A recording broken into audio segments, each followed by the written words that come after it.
السلام عليكم ورحمة الله تعالى وبركاته.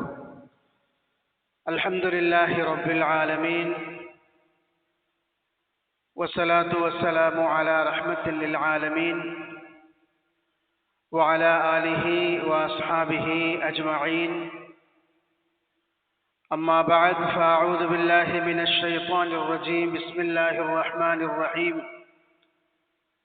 فإن حسبك الله هو الذي أيدك بنصره وبالمؤمنين. وقال نبينا رسول الله صلى الله عليه وسلم: ليس الغنى عن كثرة العرض ولكن الغنى غنى النفس. صدق الله العظيم وصدق رسوله النبي الكريم، ونحن على ذلك من الشاهدين والشاكرين والحمد لله رب العالمين. அளவற்ற அருளாளனும் நிகரற்ற அன்புடையவனுமாகிய எல்லாம் வல்ல அல்லாஹு ஜல்ல சுப்ஹானஹு வ தஆலா ஒருவனுக்கு எல்லா புகழும் உரித்தாகுக. ஸலாத்தும் ஸலாமும் நம் உயிரினும் மேலான தலைவர் முஹம்மதுர் ரசூலுல்லாஹ் ஸல்லல்லாஹு அலைஹி வஸல்லம் அவர்கள் மீதும், அந்த அன்னலம் பெருமானார் ஸல்லல்லாஹு அலைஹி வஸல்லம் அவர்களுடைய அடிச்சுவற்றை வழுவாது பின்பற்றி வாழ்ந்த உத்தம சத்திய சஹாபா பெருமக்கள், தாபிஈங்கள், தபஅ தாபிஈங்கள், வலிமார்கள், நாதாக்கள், நல்லவர்கள், சுஹதாக்கள், குறிப்பாக இந்த மஜ்லிஸில் அமர்ந்திருக்கும் நம் அனைவர் மீதும் அல்லாஹுவின் அன்பும் அருளும் என்றென்றும் குறைவின்றி நிறைவாக பொழியட்டுமாக. நாமெல்லாம் மரணிக்கும் நேரத்தில் அஷ்ஹது அல்லா இலாஹ இல்லல்லாஹ் வ அஷ்ஹது அன்ன முஹம்மதன் அப்துஹு வ ரசூலுஹு என்ற திருக்கலிமாவை உதட்டளவில் அல்ல உள்ளத்தால் மொழிந்து மரணிக்கும் நசீபை அல்லாஹ் நம் அனைவருக்கும் தந்தருள் பாலிப்பானாக. நம்முடைய வாழ்க்கையில் தெரிந்தோ தெரியாமலோ ஏற்பட்டுவிட்ட சிறிய பெரிய குற்றங்குறைகளை, பிழைகளை, பாவங்களை கருணை மிக்க ரப்புல் ஆலமீன் மன்னித்து அவனுடைய திரு பொருத்தத்தை பெற்ற சாலிஹான மக்களின் கூட்டத்தில் என்னையும் உங்களையும் சேர்த்தருள் பாலிப்பானாக. நம்முடைய பெற்றோர்கள் யார் ஹயாத்தோடு இருக்கிறார்களோ அவர்களுக்கு சரீர சுகத்தையும் உடல் ஆஃபியத்தையும் அல்லாஹ் தந்தருள் பாலிப்பானாக. நம்முடைய பெற்றோர்கள் யார் நம்மை விட்டு பிரிந்து சென்று விட்டார்களோ அந்த பெருமக்களுடைய பிழைகளை பொறுத்தருள்வானாக. அவருடைய மன்னரைகளை அல்லாஹ் விசாலப்படுத்துவானாக. நாளை மறுமை தினத்தில் ஜன்னாத்துல் ஃபிர்தௌஸ் என்னும் உயர்ந்த சுவனத்தில் அவர்களை கண்டுகளிக்கும் பாக்கியத்தை அல்லாஹ் நம் அனைவருக்கும் தந்தருள் பாலிப்பானாக. சங்கைக்கும் பெருமதிப்புக்கும் உரிய அல்லாஹுவின் நல்லடியார்களே, நாம் வாழக்கூடிய இன்றைய உலகம் கன்சியூமர் உலகம் என்று அழைக்கப்படுகிறது. ஒரு வகையான நுகர்வு வெறிக்கு மனிதர்கள் அடிமையாகி போனார்கள். எல்லா மனிதர்களுக்கிடையிலேயும் இத்தகைய ஒரு குணாதிசயத்தை, ஒரு பண்பை இன்றைய போட்டிகளும் பொறாமைகளும் நிறைந்த உலகம் கற்றுக் கொடுத்து அதற்கு நிர்பந்தப்படுத்துகிறது. எல்லா மனிதனுக்கும் ஏதேனும் ஒன்றை அடைய வேண்டும் என்ற ஒரு சின்ன ஆசை இருக்கும். ஆனால் இந்த நுகர்வு வெறி அந்த ஆசையை பேராசையாக மாற்றிவிடும். பேராசையை அத்தோடு நிறுத்தாது, அதை விடவும் ஒரு பேராசை இருந்தால் பெரும் பேராசையாக அதை மாற்றிவிடும். அதன் தொடர்ச்சியாக எவ்வளவு கிடைத்தாலும் எனக்கு போதாது, இன்னும் வேண்டும் என்ற ஒரு வெறியை அவனுக்குள்ளே ஊட்டிக்கொண்டே இருக்கும். இன்னும் வேண்டும் என்று அவன் முடிவு செய்து விட்டால் அதை அடைவதற்கான வழிகள் அது ஹலாலா ஹராமா என்று பார்க்க சொல்லாது. எந்த வழியிலாவது அதை அடைந்து விட வேண்டும் என்கிற வெறியை இந்த நுகர்வு கலாச்சாரம் மனிதர்களுக்கு ஊட்டும்.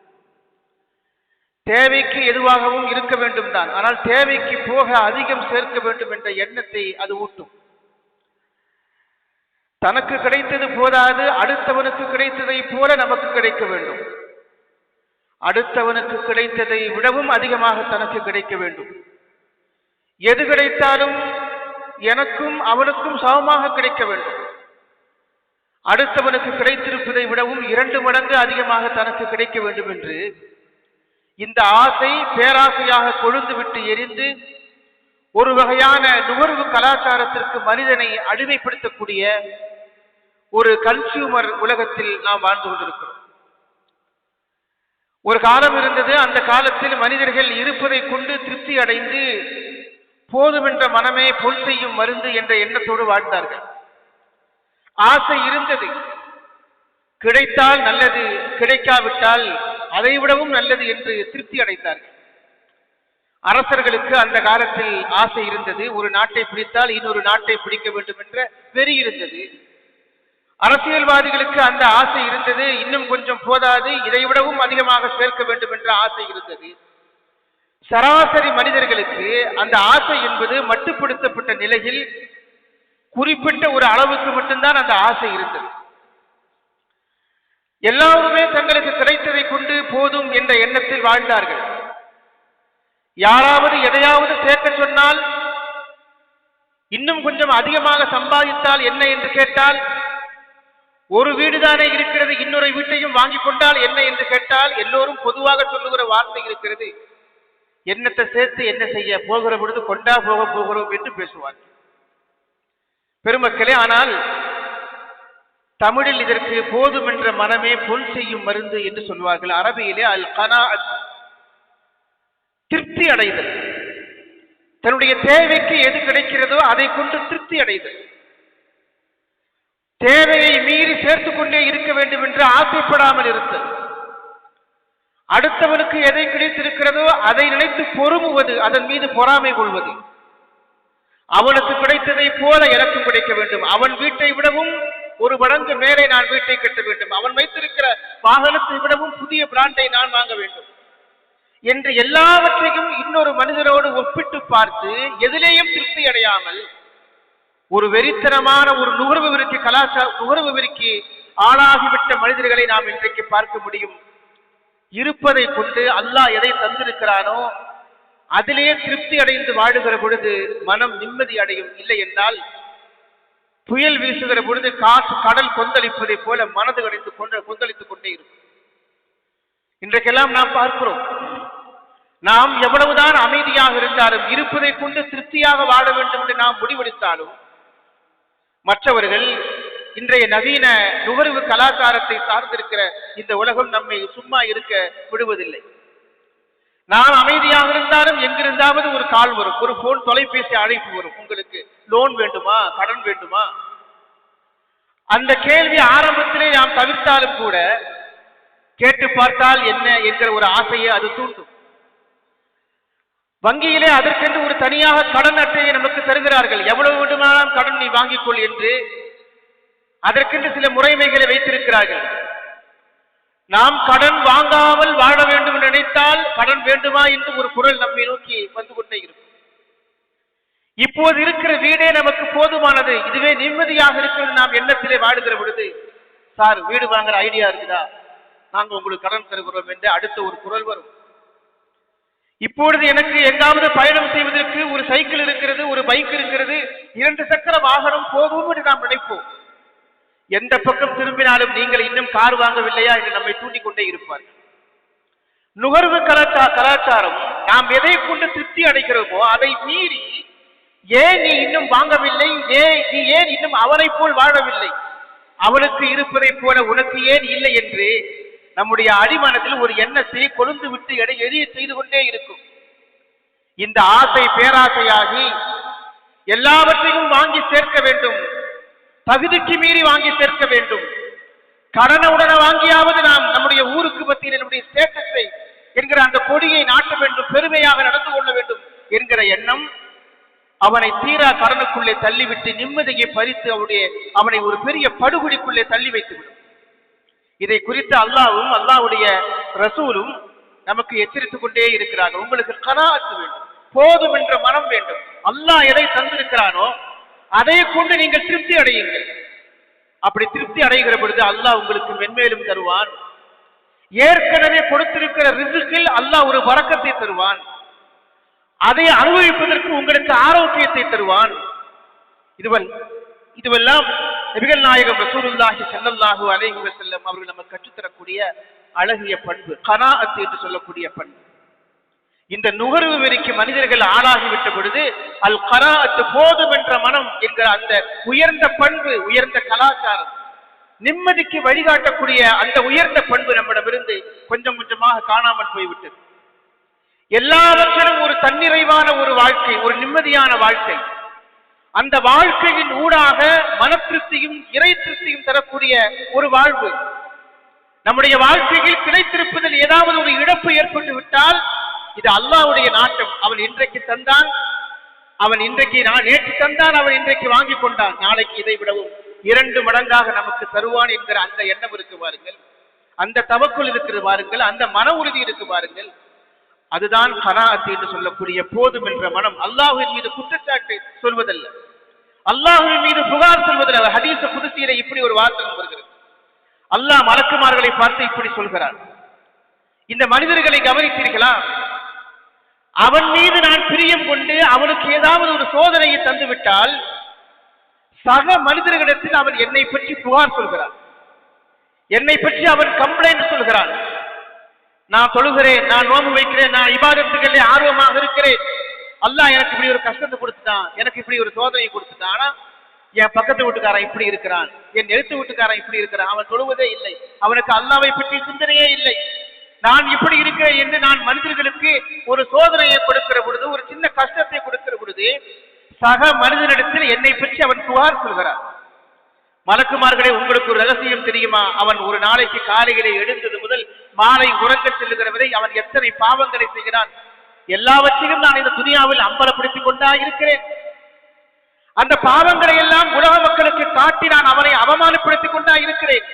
அவன் மீது நான் கருணை கொண்டிருக்கிறேன், அது இந்த மனிதனுக்கு தெரியவில்லை என்று அல்லாஹு ஜல்ல சுப்ஹானஹு வ தஆலா மலக்குமாரிடத்தில் சொல்லுகிற ஒரு ஹதீஸை நபிகள் நாயகம் ரசூலுல்லாஹி ஸல்லல்லாஹு அலைஹி வஸல்லம் சொல்கிறார்கள்.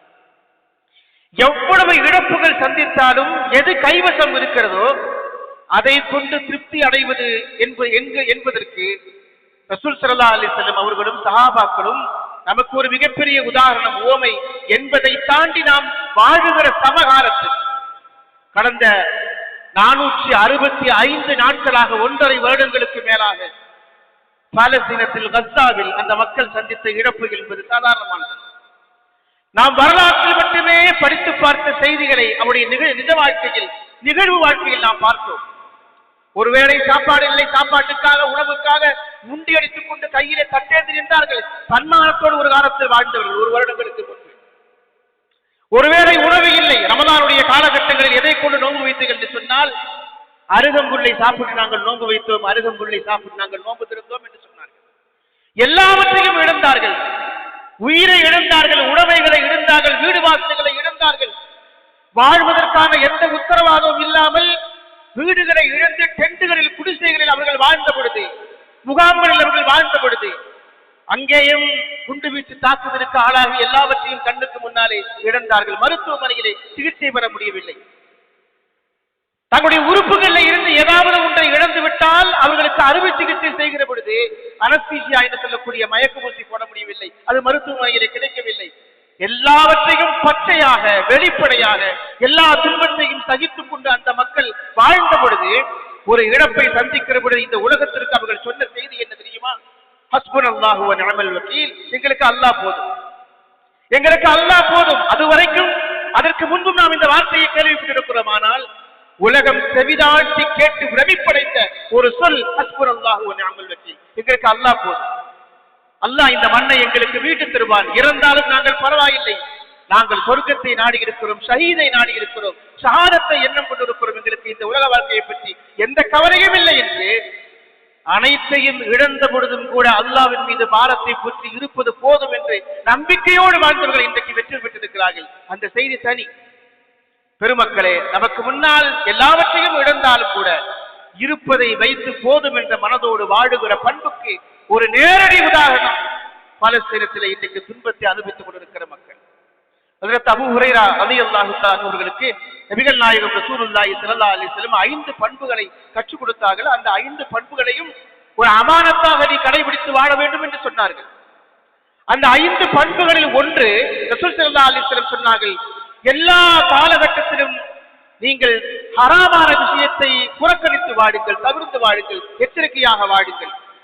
அது உங்கள் வாழ்க்கையின் ஒரு மிகச்சிறந்த வணக்கமாக அது அமையப்பெறும். சம்பாத்தியமாக இருக்கலாம், பார்வைகளாக இருக்கலாம், கேட்பதாக இருக்கலாம், நடைபயணமாக இருக்கலாம், செய்வதாக இருக்கலாம், அனைத்துமே ஹராமை தவிர்த்து நீங்கள் வாழுங்கள், அது வழக்கத்தில் சிறந்த வணக்கம் என்று பெருமானார் ஸல்லல்லாஹு அலைஹி வஸல்லம் கற்றுக் கொடுத்த முதல் பண்பு. இரண்டாவது, பெருமானார் ஸல்லல்லாஹு அலைஹி வஸல்லம் சொன்னார்கள், இந்த துனியாவுடைய வாழ்க்கையில் அல்லாஹ் உங்களுக்காக எதை பங்கு வைத்து தந்திருக்கிறானோ அதில் திருப்தி அடையுங்கள். அல்லாஹ் உங்களுக்கு எதை பங்கு வைத்து தந்திருக்கிறானோ அதை அல்லாஹ்வுக்காக நீங்கள் பொருந்தி வாழுங்கள். அப்படி நீங்கள் அல்லாஹ்வுக்காக பொருந்தி வாழ்கிற பொழுது அல்லாஹ் மென்மேலும் உங்கள் தேவைகளை பூர்த்தி செய்வான். அப்படி தேவைகளை பூர்த்தி செய்கிற பொழுது சக மனிதனிடத்தில் கையேந்தும் ஒரு அவல வாழ்க்கையை அல்லாஹ் உங்களை தடுப்பான், தரமாட்டான். அவனே உங்கள் தேவைகளை பூர்த்தி தருவான் என்று நபிகள் நாயகம் ரசூலுல்லாஹி ஸல்லல்லாஹு அலைஹி வஸல்லம் சொல்கிறார்கள். அல்லாஹ் எதை தந்தானோ அதை நீங்கள் பொருந்தி வாழ்கிற பொழுது அல்லாஹ் உங்களை நேசிக்கிறான். அல்லாஹ் உங்களை நேசிக்கிற பொழுது அதற்கு பதிலாக அவனுடைய நியமத்துகளை உங்களுக்கு அதிகம் தந்து கொண்டே இருக்கிறான். எந்த அளவுக்கு என்று சொன்னால், நாளை உங்களுக்கு சுவனத்தை தருவான். சுவனத்தை தந்ததோடு இருக்க மாட்டான். அவன் அல்லாஹ் நாளைக்கு மறுமிதத்தில் அவனை சந்திக்கும் பாக்கியத்தையும் உங்களுக்கு தருவான். எப்பொழுது அவன் இந்த துனியாவில் எதை தந்திருக்கிறானோ அதை கொண்டு அவன் திருப்தி அடைவது, மற்றவர் வாழ்க்கையின் மீது பொறாமைப்பட்டு அதே போன்று எனக்கு வேண்டும் என்று பேராசை கொள்ளாமல் இருப்பது. வளர்ச்சி என்பது வேறு, பேராசை என்பது வேறு, ரெண்டுக்கு வித்தியாசம் இருக்கிறது. நான் ஒரு நிலையிலே இருக்கிற, இந்த நிலையிலே இருந்து அடுத்த நிலைக்கு செல்ல வேண்டும் என்று எண்ணுவது தவறல்ல. இன்றைக்கு என் வருமானம் 2000 ரூபாய், நாளைக்கு எனக்கு இன்னும் ஒரு 1000 ரூபாய் கிடைக்க வேண்டும் என்று எண்ணுவது தவறல்ல. அதற்கான திட்டம் போடுவது தவறல்ல. அவனுக்கு கிடைத்ததை விடவும் எனக்கு கிடைக்க வேண்டும், அவனை போல நான் வாழ வேண்டும், அவனுக்கு முன்னால் நான் இப்படி நிற்க வேண்டும் என்று எண்ணுவது அது ஆசை, பேராசையாக மாறி போதும் என்ற மனம் என்று சொல்லக்கூடிய அந்த பண்பை குளிதோடி புதைத்து விடும். இது அழகிய பண்பு அல்ல, அல்லாஹ்வுடைய கோபத்தை பெற்றுத் தரக்கூடிய மோசமான பண்பு என்பதை நபிகள் நாயகம் ரசூலுல்லாஹி ஸல்லல்லாஹு அலைஹி வஸல்லம் சொல்கிறார்கள். அல்லாஹ் திருமறையில் சொல்கிறான், வரிதுவானும் மினல்லாஹி அக்பர். சொர்க்கத்தை விடவும் பெரிது அல்லாஹ்வை நீங்கள் பொருந்திக் கொள்வது, அல்லாஹ் உங்களை திருப்தி அடைந்த நிலையில் நீங்கள் வாழ்வது என்று ரசூல் அல்லாஹ் தன்னுடைய திருமறையிலே நமக்கு சொல்லி காட்டுகிறார். நபிகள் நாயகம் ரசூலுல்லாஹி ஸல்லல்லாஹு அலைஹி வஸல்லம் அல்லாஹ்விடத்தில் துஆ செய்கிற பொழுது இப்படி துஆ செய்வார்கள், இறைவா நீ எனக்கு ரிஸ்கை தருகிற பொழுது அந்த ரிஸ்கில் நீ பரக்கத்தை தா, ரிஸ்கை அதிகமாக்கித்தா என்று ரசூல் ஸல்லல்லாஹு அலைஹி வஸல்லம் எங்கேயும் கேட்டதே இல்லை. அல்லாஹ்விடத்தில் அன்னலம் பெருமானார் ஸல்லல்லாஹு அலைஹி வஸல்லம் அதிகமாக தா என்று கேட்டது ஒரு விஷயத்தை மட்டும்தான், அது இல்மு, ஞானம், அறிவு.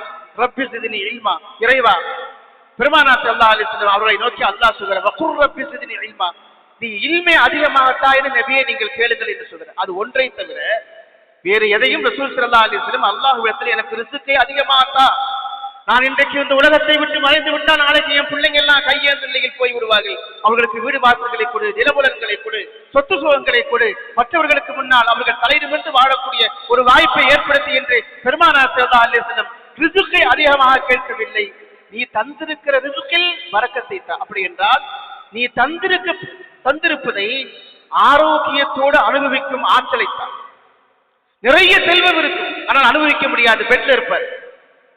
அவர் கூப்பிட்டு குரலுக்கு ஓடி வந்து எல்லா வகையான உணவுகளையும் தருவதற்கு பணியாளர்கள் இருப்பார்கள், எல்லா ஏற்பாடுகளும் இருக்கும். அவரால் எதுவுமே சாப்பிட முடியாது, மருந்து மாத்திரைகளோடு அவர் போராடி கொண்டே இருப்பார். அப்படி இல்லை, அதுக்கு பேர் வாழ்க்கை இல்லை. நிரம்ப இருக்கிறது, எதையுமே அனுபவிக்க முடியவில்லை என்கிற நிலையில் இருப்பவன் பணக்காரன் இல்லை, அவன் ஏழை. ஒன்றுமே இல்லை, இருப்பதை கொண்டு ஒருவன் மகிழ்ச்சியாக திருப்தி அடைந்து வாழ்கிறான். அவனை போன்ற பணக்காரனை இந்த உலகத்தில் நாம் பார்க்க முடியாது.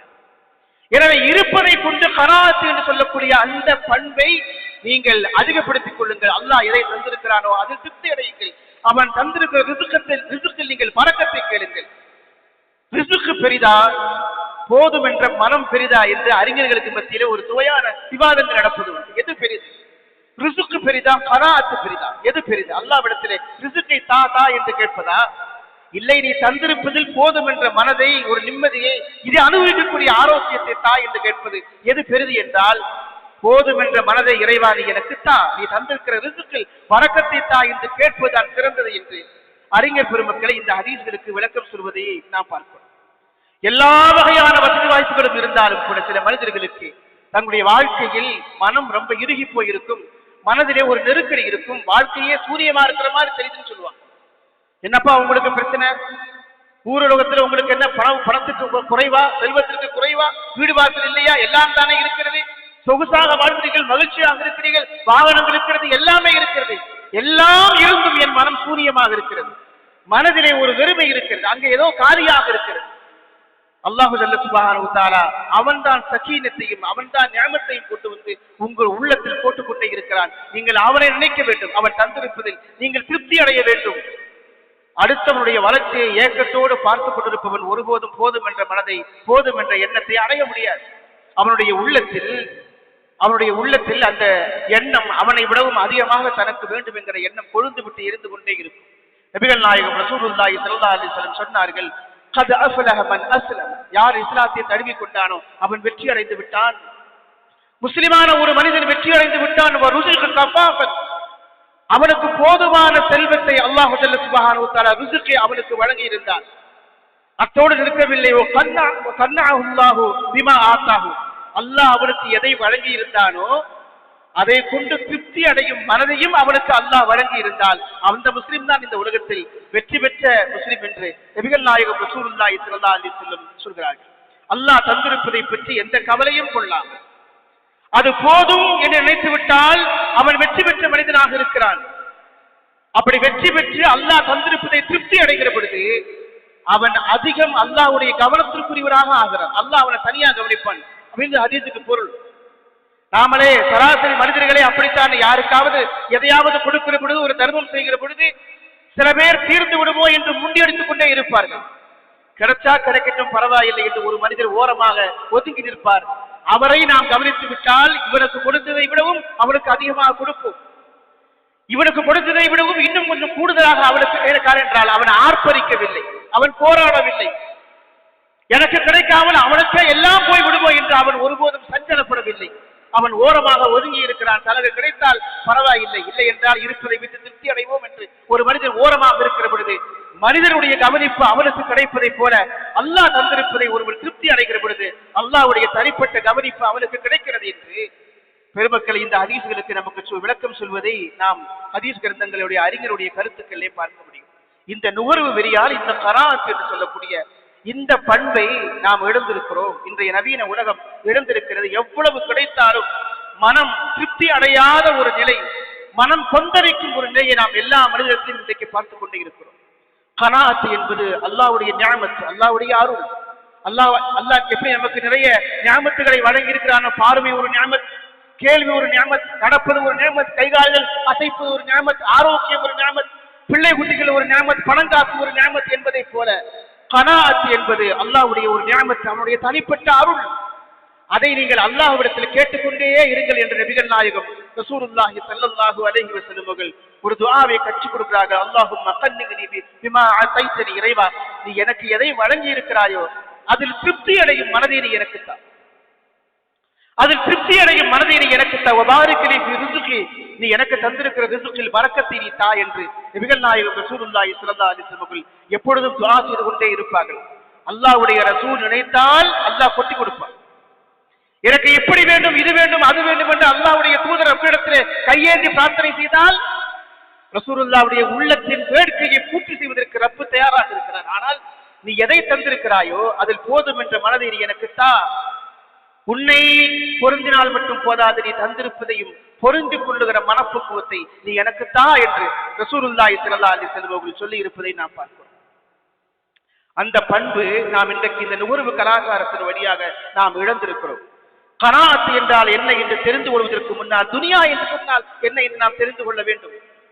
துனியாவில் தன்னுடைய முழு ஆசையை நிறைவேற்றிவிட்டு திருப்தியாக மறைந்து போன ஒரு மனிதனையும் பார்க்க முடியாது. துனியா அந்த திருப்தியை நமக்கு ஒருபோதும் தராது. நபிகள் நாயகம் ரசூலுல்லாஹி ஸல்லல்லாஹு அலைஹி வஸல்லம் சொன்னார்கள், துனியா எப்படிப்பட்டது தெரியுமா? லவ் கான இப்னி ஆதம வாதியம் மின் தஹபின், ஆதமுடைய மனிதனுக்கு தங்கத்திலே இருந்து நாம் ஒரு ஓடையை கொடுத்தால் அதை வாங்கி வைத்துக் கொண்டு இன்னும் 2 கிடைத்தால் நன்றாக இருக்கும் என்று அவன் ஆசைப்படுவான். எதுவரைக்கும் என்றால் ரசூல் ஸல்லல்லாஹு அலைஹி வஸல்லம் சொன்னார்கள், அவனுடைய வாயிலே மண்ணை போட்டு மூடுகிற வரை அவன் ஆசைப்பட்டுக் கொண்டே இருப்பான். தங்கத்திலே ஒரு ஓடை கொடுத்தால் கூட வாதியானி 2 ஓடை கிடைத்தால் நன்றாக இருக்கும் என்று அவன் ஆசைப்படுவான். நம்முடைய மனோநிலையை, நம்முடைய பேராசையை, நம்முடைய இன்னும் வேண்டும் என்று சொல்லக்கூடிய அந்த நுகர்வு வெறியை பெருமானார் ஸல்லல்லாஹு அலைஹி வஸல்லம் அவர்கள் இந்த உம்மத்திற்கு எப்படி கற்றுக் கொடுத்திருக்கிறார்கள் என்று பாருங்கள். துனியாவுடைய பேராசை என்பது எளிதில் அடங்காது. அது கபரில் கொண்டு போய் வைக்கிற வரை, அவன் வாயிலே மண்ணை போட்டு நிரப்புகிற வரை. ரசூலுல்லாஹ்வுடைய வார்த்தை, ஹத்தா யம்லஉ ஃபாஹு இல்ல துராபு, அவனுடைய வாயிலே மண்ணை போட்டு நிரப்புகிறவரை அவருடைய பேராசைக்கு ஒரு முடிவு இல்லை என்று ரசூல் ஸல்லல்லாஹு அலைஹி வஸல்லம் சொல்றார். ஒரு சந்தர்ப்பத்தில் ரசூலுல்லாஹி ஸல்லல்லாஹு அலைஹி வஸல்லம் அவர்கள் சஹாபாக்களுக்கு உரை நிகழ்த்துகிற பொழுது இப்படி ஒரு ரவுண்ட் ஒன்றை வரைந்தார். அதற்கு நடுவிலே ஒரு கோடு போட்டார்கள். அதற்கு கீழே அந்த வட்டத்தை தாண்டி ஒரு கோடு போட்டார்கள். சஹாபாக்கள் என்ன என்று கேட்ட பொழுது பெருமானார் ஸல்லல்லாஹு அலைஹி வஸல்லம் சொன்னார்கள், இந்த நடுவுல ஒரு கோடு போட்டிருக்கான் இல்லையா, இதுதான் மனிதன். அவனை சுற்றி ஒரு வட்டம் போட்டிருக்கிறானே அது அவனுடைய மவுத், அவனுடைய ஆயுள். அந்த வட்டத்தை தாண்டி ஒரு கோடு போட்டிருக்கிறேனே அதுதான் அவனுடைய ஆசை. மனிதனுக்கு அவனுக்கு அல்லாஹ் நிர்ணயித்திருக்கிற மவுத், அந்த ஆயுள் முடிந்தாருக்கு ஆசை முற்று பெறாது, அது வளர்ந்து கொண்டே இருக்கும். அல்ஹாக்குமுத் தகாசுர் ஹத்தா சுர்துமுல் மகாபிர். மனிதனுடைய பேராசை இன்னும் வேண்டும் இன்னும் வேண்டும் என்று சொல்லக்கூடிய அந்த பேராசை நம்முடைய எண்ணத்திலே இருந்து அவனுடைய கவனத்தை திசை திருப்பி விட்டது. அவனை கபரில் கொண்டு போய் வைக்கிற வரைக்கும் அவனுக்கு அந்த பேராசை அடங்காது என்று அல்லாஹு ஜல்ல சுப்ஹானஹு வ தஆலா திருமறையில் இந்த வசனத்தில் நாம் அடிக்கடி ஓதுகிற வசனத்தில் நாம் ஓத கேட்டிருப்பதை நாம் பார்க்கிறோம். துனியா என்பது அந்த ஆசையை, அந்த திருப்தியை ஒருபோதும் தந்து கொண்டே இருக்காது. 6 அடி மண்ணை சந்திக்கும் வரை அவனுடைய ஆசை கொழுந்து விட்டு எரிந்து கொண்டே இருக்கும். எனவே கனாத் என்று சொல்லக்கூடிய அந்த பண்பை வைத்து உங்கள் மனதை நீங்கள் கண்ட்ரோல் பண்ணிக் கொள்ளுங்கள். கனாத் என்று சொல்லக்கூடிய போதும் அல்லாஹ் எனக்கு தந்திருப்பதை நான் திருப்தியாக, ஆரோக்கியமாக, மகிழ்ச்சியாக அதை அனுபவிக்கும் ஆற்றலை எனக்கு அல்லாஹ் தந்தால் போதும் என்று நீங்கள் உங்கள் மனதை இந்த கனாத் என்று சொல்லக்கூடிய அந்த பண்பை வைத்து நீங்கள் திருப்தி அடைத்துக் கொள்ளுங்கள். அந்த கண்ட்ரோல் நாம் பழகிக் கொள்ள வேண்டும். மனதுக்கு நாம் அதை கற்றுக் கொடுக்க வேண்டும். பந்தியிலே சில பேர் போட்டி போடுவார்கள், நாம் பார்த்திருக்கிறோம். பந்தி என்று அறிவித்து விட்டால் முண்டி அடித்துக் கொண்டு ஓடுவார்கள். எங்கே சாப்பாடு தீர்ந்து விடுமோ என்று எண்ணம் இருக்கலாம், அல்லது எல்லா சாப்பாடுகளும் தீர்ந்து விட்டால் நமக்கு கிடைக்காமல் போய்விடுமோ என்ற அந்த வேட்கை இருக்கலாம். அதற்காக பந்தியிலே அவர்கள் முந்துகிறார்கள். பந்தியிலே முந்திக் கொண்டு ஆசை உணவின் மீது வெறியிலே சாப்பிடக்கூடிய எந்த மனிதனும் அந்த உணவை ருசியோடு ருசித்து சாப்பிட முடியாது. அள்ளி அள்ளி உள்ளே போடுவார்கள், உணவு முன்னாலே இருக்கும். அந்த ரசனையோடு ருசித்து சாப்பிட முடியாது, அது எதுவாக இருந்தாலும் சரி. எனவே துனியா என்பது நமக்கு ஒரு டார்கெட் கொடுத்து கொண்டே இருக்கும். இதை அடைந்து விட்டாயா போதாது, இன்னும் அடுத்த ஆசையை, இன்னும் ஒரு ஆசை, அதற்கு மேலே ஒரு ஆசை, அதற்கு மேலே ஒரு ஆசை, அந்த ஆசையை கொழுந்து விட்டு எடுத்துக்கொண்டே இருக்கும். கனாத் என்று சொல்லக்கூடிய போதும் அல்லாஹ் தந்திருப்பதை கொண்டு நான் திருப்தி அடைகிறேன் என்கிற அந்த எண்ணத்தை வைத்து நீங்கள் அந்த ஆசையை கண்ட்ரோல் பண்ணுங்க. அந்த கண்ட்ரோல் உங்களுடைய கைகளில் இருக்கிறது. அதற்கு ஒரு கடிவாளத்தை நீங்கள் போடுங்கள். மனிதனுடைய அந்த ஆசையை துனியாவுடைய வாழ்க்கையை தூண்டிக்கொண்டே இருப்பதை பார்க்கிறோம். துனியாவுடைய சுபாவம் என்பது, நம்முடைய தேவை என்பது ஒரு காலம் முடிவுக்கு வரவே வராது. இது துனியாவுடைய பண்பு, இது துனியாவுடைய சுபாவம். அது கொழுந்து விட்டு எரிய செய்து கொண்டே இருக்கும். இங்கே ஒரு நிலம் இருந்தால் அங்கே ஒரு நிலம் வாங்க வேண்டும், இங்கே ஒரு வீடு இருந்தால் அங்கே ஒரு வீடு வாங்க வேண்டும். நாம் ஏற்கனவே நம்முடைய பயன்பாட்டுக்கு ஒரு கார் வைத்திருந்தால் இன்னொரு கார் புதிய பிராண்டு வந்தால் அதை நாம் வாங்க வேண்டும் என்று ஆசைப்படும். ஏன் நாம் யோசித்து பார்க்கிறோம்? தொடுவதற்காக நாம் தக்பீர் கேட்டுவிட்டு நாம் ருக்குவுக்கு செய்கிற பொழுது நம்முடைய பக்கத்தில் இருக்கிற மனிதர் ஒரு புதிய பிராண்ட் செல்போனை கீழே வைத்திருந்தால் நம்முடைய கவனம் முழுக்க அதில் தான் இருக்கும். இது என்ன பிராண்டாக இருக்கும், எப்படியாவது இதை வாங்கிவிட வேண்டும். தொழுது முடிச்சவுடன் கேட்டு விடுகிறார்கள் மனிதர்கள், என்ன பிராண்ட், எங்க வாங்கினீங்க, எப்ப வாங்கினீங்க, ஆன்லைன்ல வாங்கினீங்களா, டைரக்டா போய் வாங்கினீங்களா, ஷோரூம்ல வாங்கினீங்களா, எல்லாவற்றையும் கேட்கவில்லை என்று சொன்னால் மனம் அடங்கவே அடங்காது. அந்த ஆசையை தூண்டிக்கொண்டே இருக்கும். துனியாவுடைய சுபாவம் அது ஒருபோதும் முடிவுக்கு வராது. நீங்கள் கனாத் என்று சொல்லக்கூடிய அந்த பண்பை வைத்து நீங்கள் அதற்கு ஒரு கடிவாளத்தை போட்டுக்கொண்டே இருங்கள்.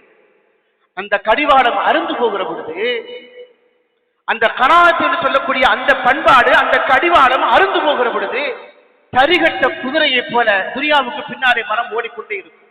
அப்படி ஓடுகிற பொழுது ஹலாலையும் ஹராமையும் பார்க்காது. அடுத்தவன் சொத்தை பற்றி எந்த கவலையும் அதற்கு இருக்காது. அடுத்த சொத்திலே இருந்து ஒரு முடம் கிடைத்தால் அதுவும் நமக்கு நல்லதுதான் என்ற எண்ணத்திலே மனிதர்கள் போட்டி போட்டுக் கொண்டே இருப்பார்கள். பொய் பேசும், மோசடிகளை செய்யும், வாக்குறுதிகளை அது நிறைவேற்றாது. அல்லாஹும் அல்லாஹ்வுடைய நினைப்பவர்களுக்கு இருக்காது, எண்ணம் இருக்காது. அல்லாஹ்வும் அல்லாஹ்வுடைய ரசூலையும் மறந்து விடுவார்கள், பள்ளிவாசலை மறந்து விடுவார்கள். வாங்கு சொல்லுவது காது இருக்கும், காதலை விடாது. இப்படியான ஒரு வாழ்க்கை தடிகட்ட குதிரையை போல மனிதர்கள் இந்த கனாத் என்று சொல்லக்கூடிய பண்பை இழந்து விடுகிற பொழுது சந்திக்கிறார்கள். எனவே நாம் கண்ட்ரோல் பண்ண வேண்டும், அதை ஒரு முடிவுக்கு கொண்டு வர வேண்டும். நபிகள் நாயகம் ரசூலுல்லாஹி ஸல்லல்லாஹு அலைஹி வஸல்லம் சஹாபாக்களுக்கு இந்த பண்பாடை கற்றுக் கொடுத்தார்கள். அதனால் தான் போருக்கு போகிற பொழுது நீங்கள் நிதி கொண்டு வாருங்கள் என்று சொன்ன பொழுது எல்லா சஹாபாக்களும் தங்கள் செல்வத்தை கொண்டு வந்து அல்லாஹ்வுடைய தூதருக்கு முன்னால் வைத்த பொழுது பெருமானார் ஸல்லல்லாஹு அலைஹி வஸல்லம் அபூபக்கர் சித்திக் ரலியல்லாஹு அன்ஹு இடத்திலே கேட்டார்கள், நீங்க கொண்டு வந்தது எங்கே என்று கேட்டப்படுது, முன்னால் வைத்தார்கள். உங்க வீட்டுல என்ன வச்சிருக்கிறீங்கன்னு கேட்டப்படுது, அல்லாவையும் அல்லாவுடைய தூதரையும் வைத்து விட்டு வந்திருக்கிறேன் என்று சொன்னாங்க. அந்த நம்பிக்கை எப்படிப்பட்ட நம்பிக்கை, அந்த தவக்குள் எப்படிப்பட்ட தவக்குள். உங்கள் வீட்டின் சேவைகளுக்காக நீங்கள் என்ன வைத்திருக்கிறீர்கள் என்று கேட்டப்படுது, நான் அல்லாவையும் அல்லாவுடைய தூதரையும் வீட்டில் விட்டு வைத்து வைத்திருக்கிறேன் என்று சொல்லக்கூடிய அந்த பண்பு போரில் எல்லாவற்றையும் இழக்க நேரிடும். வருகிற பொழுது கையிலே ஒன்றுமே இருக்காது, அனைத்தையும் இழந்து விட்டு தான் வர வேண்டும் என்கிற நிலை வருகிற பொழுது கூட எங்களுக்கு அல்லாஹ் இருக்கிறான் என்கிற அந்த பண்பை தான் நபிகள் நாயகம் ரசூலுல்லாஹி ஸல்லல்லாஹு அலைஹி வஸல்லம் அவர்கள் சஹாபாக்களுக்கு கற்றுக் கொடுத்திருப்பதை பார்க்கிறோம். இந்த நுகர்வு வெறி அதிகமாகி விடுகிற பொழுது அதை கனாத் என்று சொல்லக்கூடிய போதும் என்ற மனம் என்கிற அந்த பண்பாட்டோடு நாம் அதை கட்டுப்படுத்தாத பொழுது எல்லாமே இந்த உலகத்தில் இரண்டாம் பட்சம் தான். தீன் இரண்டாம் பட்சம் தான், ஷரியத் இரண்டாம் பட்சம் தான், ஹலால் ஹராம் இரண்டாம் பட்சம் தான், அல்லாவும் அல்லாவுடைய ரசூலும் இரண்டாம் பட்சம் தான். எல்லாமே இரண்டாம் பட்சம். இபாதத்தின் மீது ஆர்வம் இருக்காது, எதன் மீதும் ஆர்வம் இருக்காது. அப்படிப்பட்ட ஒரு வாழ்க்கையை வாழ்ந்துவிடும். சேர்த்து வைத்த எல்லா செல்வத்திற்கும் நான் தான் காரணம் என்று பெருமை பேசுவோம், அல்லாஹ்வை மறந்துடுவோம். இந்த நிலம் நான் வாங்கினது, என்னுடைய ஐடியா, என்னுடைய உழைப்பு. மனிதன் பேசிக்கொண்டே இருப்பான். ஏதேனும் ஒரு கட்டம் வரும், அவன் நோய்வாய்ப்படுவான், மருத்துவமனையிலே கிடப்பான், மரணத்தை நேருக்கு நேராக சந்திப்பான். அப்படி சந்திக்கிற பொழுதுதான் கையில ஒண்ணுமே இல்லை, அணுகிற அந்த கஃனாடைகள் கொண்டு போவதற்கு ஒரு சின்ன பாக்கெட்டு கூட இல்லை. அது வரைக்கும் கையெடுத்து போட்டிருக்கிற செக் புக்கு கபர்ஸ்தான்ல வையின்னு சொல்ல முடியாது. நான் புதிதாக வாங்கி இருக்கிற லக்ஸரி வாகனத்தில் தான் கபர்ஸ்தானுக்கு வருவேன் என்று அடம் பிடிக்க முடியாது. எல்லாவற்றையும் எதிலே பொதிகிறார்களோ, எல்லாவற்றையும் எல்லோரையும் எதிலே மூடுகிறார்களோ, எல்லாவற்றையும் எல்லோரையும் எப்படி குளிப்பாட்டுகிறார்களோ, எல்லோரையும் எப்படி சந்தூக்கு பெட்டியிலே தூக்கி கொண்டு போகிறார்களோ அப்படித்தான் மனிதர்களை தூக்கி கொண்டு போவார்கள். அந்த கனாத் என்று சொல்லக்கூடிய அந்த பண்பை நாம் சரியாக கற்றுக்கொள்ள வேண்டும்.